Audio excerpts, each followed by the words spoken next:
Hello, this is a presentation for University of Alabama's NHM 491 Directed Professional Study class. My name is Lucy Roberts, and my independent study experience took place at the Jewish Elder Care Center in Montreal, Quebec. A little bit about myself. I've worked in the health and fitness field for the past 10 years as a yoga and Pilates instructor, a personal trainer, and later running my own corporate boot camp and wellness programs. At the start of this semester, those at the Elder Care Center knew me to look like the photo on the left. By the end of the semester, I looked a little different. The picture on the right is me this week at 8+ months pregnant. The Jewish Elder Care Center is a large, public, long-term care center affiliated with the Jewish General Hospital. It has 320 beds and accommodates residents with a range of disabilities and limitations in function.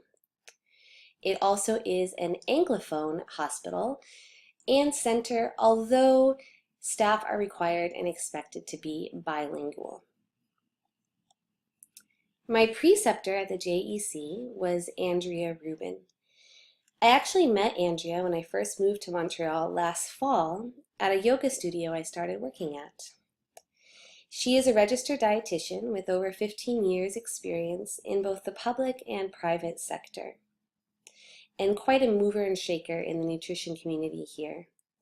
She graciously offered to facilitate this learning experience for me at the Jewish Elder Care Center.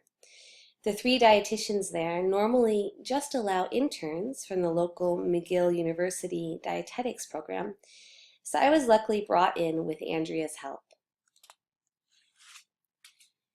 I completed 5 learning objectives in addition to the mandatory oral presentations for this class. Besides achieving these objectives, I spent a bit of time assisting on the floors with feeding and recreation for the residents, and in the dietetics office with statistics and charting. My objectives were to perform at least 5 nutrition assessments on my own, to create a nutrition capsule presentation to be used as an educational tool for the nursing staff, to develop proficiency in conducting swallowing assessments, to conduct a review audit of the oral nutritional supplements prescribed to the residents, to develop an understanding of the nutrition issues specific to the long-term care population, and to create and give 2 oral presentations at the center. The nutrition assessments at the Jewish Elder Care Center are done upon admission, when deemed necessary due to changes in medical or nutritional status, and yearly in preparation for the interdepartmental ITM meetings, which involve the doctor, the head nurse, the dietitian, the occupational therapist, and the resident or resident's family. The subjective items looked for include the resident's medical history, flag for renal, liver, heart, cancer, and also any diseases affecting cognition, such as dementia. Recent labs are noted, with attention paid specifically to urea, creatinine, glycated hemoglobin, albumin, ferritin, and electrolyte levels. Medications can also give insight into nutritional status. Opioids and iron supplements, for example, can be extremely constipating. GI tolerance is looked at, with appetite, chewing, swallowing function noted, and any complaints of nausea, vomiting, or elimination issues. The mobility, skin integrity, and physical appearance of the resident is also of note. Diet history, the current diet prescription, and the energy, fluid, and protein needs are also calculated and noted. Here's an example of a completed form from one of my assessments. You can see the subjective portion on the left and the objective portion on the right. In this particular case, my plan following assessment was to encourage hydration, from the companion, the family, and the staff for this resident in order to help with constipation, as she was already on a high fiber diet, and to possibly intervene with discontinuing the evening snack following a conversation with the daughter and companion regarding the resident's bedtime, the consistency of taking it or not, and possible other times to have it. My second objective was to create a nutrition capsule presentation that could be used as an educational tool with the caregiving staff. Head nurses will use it in trainings for the orderlies and the nurses in training. The topic was best feeding practices for end of life. The real issue touched upon was force feeding. However, I framed it as an end of life discussion in order to allow for the awareness of the physiological context of why a resident might stop eating and what best care practices are at that time. Staff are motivated to push food and fluids as much as possible. Thus, this training was designed to educate them in recognizing the signs and symptoms of refusal of food from residents and when they need to bring that to the attention of the medical team. So the goals of their best feeding practices would be to preserve the residents' quality of life and the recognition that there are other ways to care and to do their job effectively besides feeding, and that includes providing individualized comfort and relief of pain. My third objective was to become proficient in conducting swallowing assessments. I had the opportunity to shadow the RDs and occupational therapists as they perform swallowing assessments at the JAC. The resulting analysis and recommendations for safe swallowing through the mouth might consist of a change in diet texture, in fluid thickness, or the requisition of an ergonomic device or modification. For example, on the picture on the right, the person has severe kyphosis, and by modifying the wheelchair with both a pad and a tilt and angle of the wheelchair, she's able to sit upright in a more appropriate position that would allow for normal swallowing function. Here is one page of the 5-page swallowing assessment form. This is where the RD notes his or her observation of the resident's swallowing phases. I learned what to look for, how to palpate the throat to feel the action of the swallowing muscles, and what sounds, signs, and symptoms relate to what.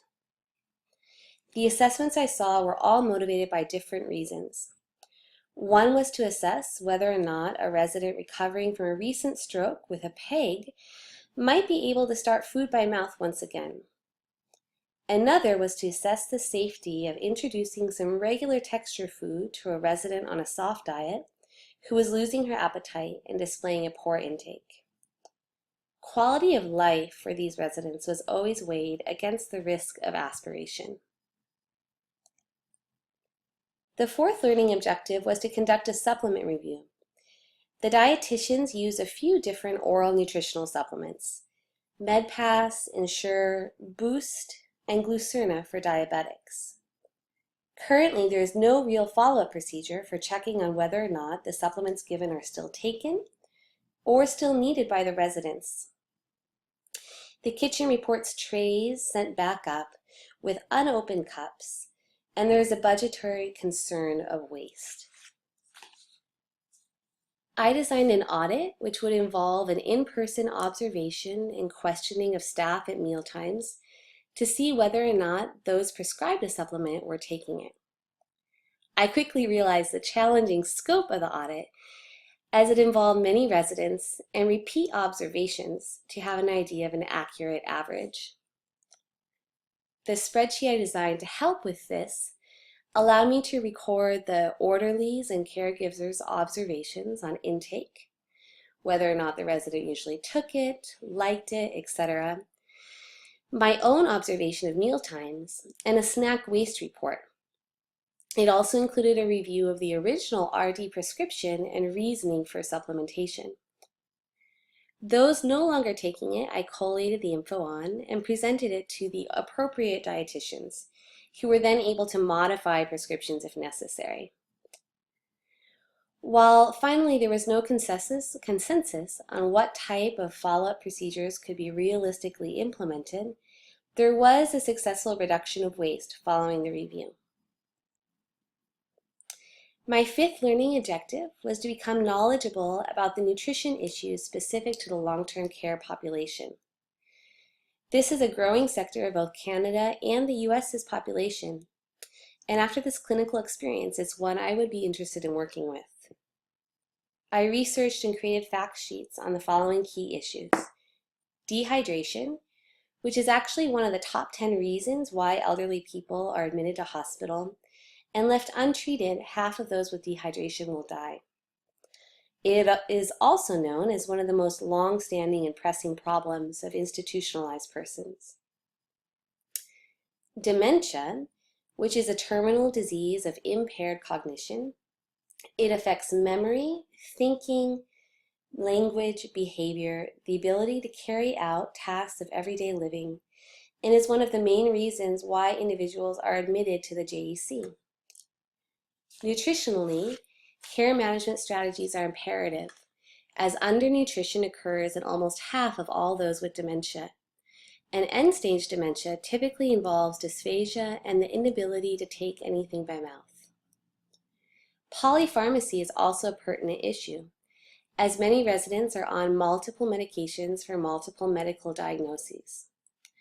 These meds can have confounding drug-to-drug and drug-nutrient interactions that negatively impact nutritional status. I researched and discussed the main classes of drugs typically seen prescribed in this population and their major nutritional side effects. My final fact sheet was on a nutritional issue specific to the JEC. The JEC is a kosher or kashrut establishment, which means that it follows Jewish dietary laws and restrictions. This has a huge impact, as it means that meat and dairy cannot be prepared or served together. The menu, supplements given, and the time they're given, kitchen setup and procedure all must reflect this. Thus, it has a large impact on the dietitian's work at the Jewish Elder Care Center, and was an entirely new field for me to research and understand. My 2 oral presentations were given to the Journal Club at the JEC. Many of the clinicians at the center find that they don't have the time to stay abreast of latest research and findings in their field. Thus, they hold these Journal Club events where various speakers give updates on new relevant articles and research. I gave 2 presentations. The first one was on an article from the British Journal of Nutrition titled Nutritional Risk, Functional Status, and Mortality in Newly Institutionalized Elderly. This was a large-scale prospective cohort study analyzing the association between nutritional risk, functional status, and mortality in this population. The study found that only nutrition risk upon admission was an independent predictor of functional status and mortality in the institutionalized elderly. A screening tool called the GNRI was used by this study, and interestingly enough, in the discussion following the presentation, it was decided that the dietitians were going to look into the feasibility of implementing this same screening tool at the JEC. My second presentation was from an article in the Journal of Post-Acute and Long-Term Care Medicine called Effects of an Oral Nutritional Supplementation plus Physical Exercise Intervention on the Physical Function, Nutritional Status, and Quality of Life in Frail Institutionalized Older Adults. This was a multi-center intervention study with a long-term care population that tested the effect of a physical exercise program and oral nutritional supplementation regimen over a 12-week period. The intervention was found to improve functional status at 6 weeks, nutritional status at weeks 6 and 12, and quality of life at weeks 6 and 12 as well. In the discussion following, we talked about the feasibility of implementing a similar exercise program at the JEC. And here you can see a copy of the exercise program used by that intervention.